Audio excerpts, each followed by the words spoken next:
I hate braces. Hello guys, welcome back to my channel. I know it's been a while, 6 months I think, since we last met. And this is because I actually moved back from Japan to Thailand. It was a very heartbreaking move, but it is what it is. And it took me quite a while to get used to the lifestyle here before I could start content creating again. So there's gonna be a shift from my usual content where I find cool stuff to do in Japan to where I find cool stuff to do in Thailand, Bangkok. And without further ado, let's start our first episode. So since moving back to Thailand, I moved back into a new house and there's still some furniture missing from my room. Hence, in today's episode, we're gonna be making a stool for my table. The stool that we're going to be making today will fit right onto this island table. And the material that it's gonna be made from is walnut wood to keep the same theme of my room. Let's get started. So our first step today is to cut our walnut wood over there to make sure that it's all straight and leveled. These are the wood that we're going to be using today for our legs. So what we're doing here right now is we're trying to cut out the length of the leg. However, this isn't the final length, it's just a rough cut so that the wood will be easier to work with.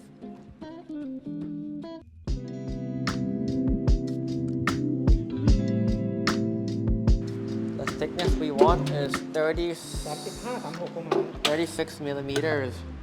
These are our two legs for today.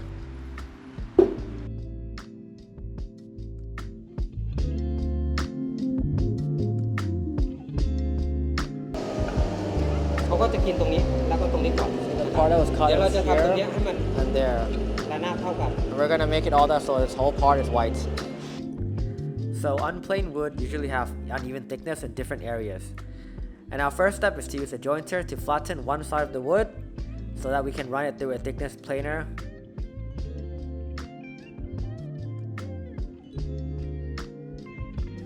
This machine is called a thickness planer, which for us has two functions. One, to make the surface of the wood we're working with flat, and the other is to make sure that the thickness is equal throughout the whole piece of the wood.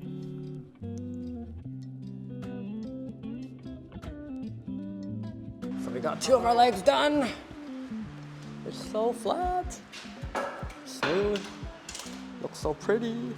Well, since this side we haven't made it flat yet, we can't use the table saw to cut it yet. So we gotta go back to the joiner to make these two sides flat first.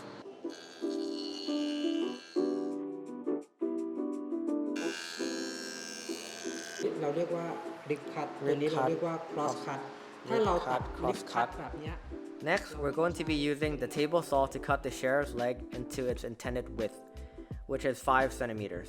Here, Crew George is explaining how to use the table saw, about the property of the cut, and how to use it safely. The cool thing about the class is that by the end of it, you'll gain some confidence in using all the machinery without being too scared.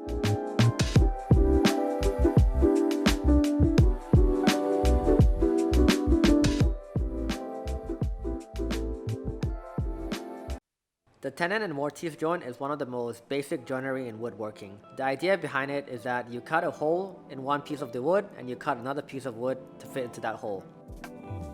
I'm currently marking the area for the mortise or where to drill the hole. After that, to make sure it's in the correct placement, I'll be lining up with 4 of the legs to check if the cutout matches each other.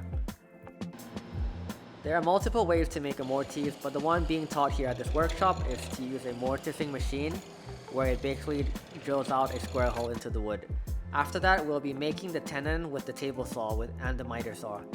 The idea behind this is that we'll use the width of the blade to thin out the top part of the tenon.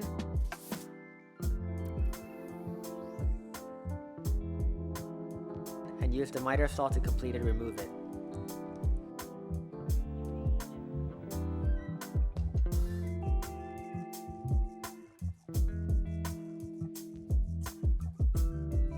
After that, we'll be using the bandsaw to remove parts of the tenon so it fit the mortise. Here, I'm using a template provided by the workshop to trace a design on top of the leg so that it's not just a rectangular block. Then we're gonna go back to the bandsaw to cut out the shape.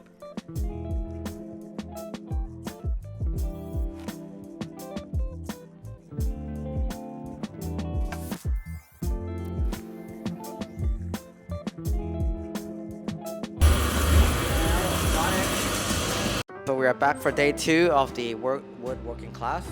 I think we'll be sanding a lot, gluing the parts together so that we can work on the crocheting part, knitting part at the top. Let's go! This looks like that.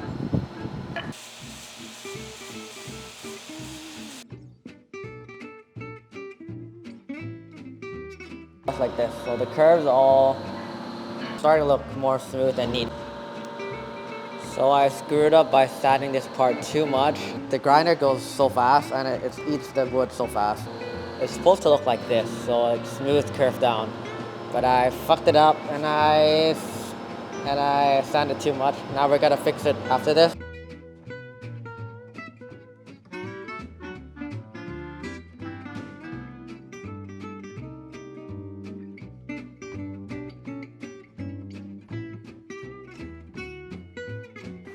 So we're using a wet towel to remove all the glues, the leftover glue that came out.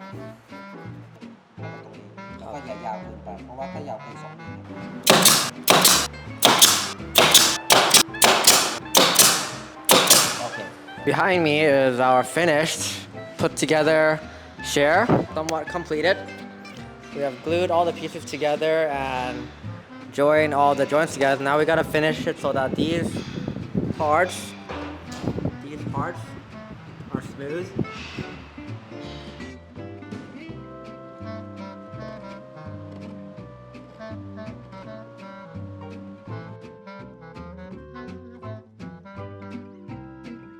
Currently we're using a 320 grit sandpaper sanding, and when you finish sanding it, the surface becomes super slippery and smooth.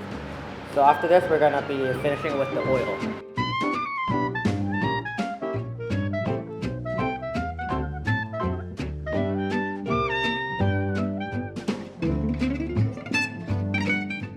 For the weaving process, it weren't that complicated, but it's a bit difficult to teach through video, so I'll just attach a link to Crew George's video explaining how to do it. Although the steps were straightforward and weren't difficult at all, it took a lot of time to weave everything together to make sure it's tight, to make sure that all the tensions were equal and that it looked good in general. But I think one of the biggest issue that I had while weaving it was that the rope kept getting tangled, so we have to keep detangling it all the time.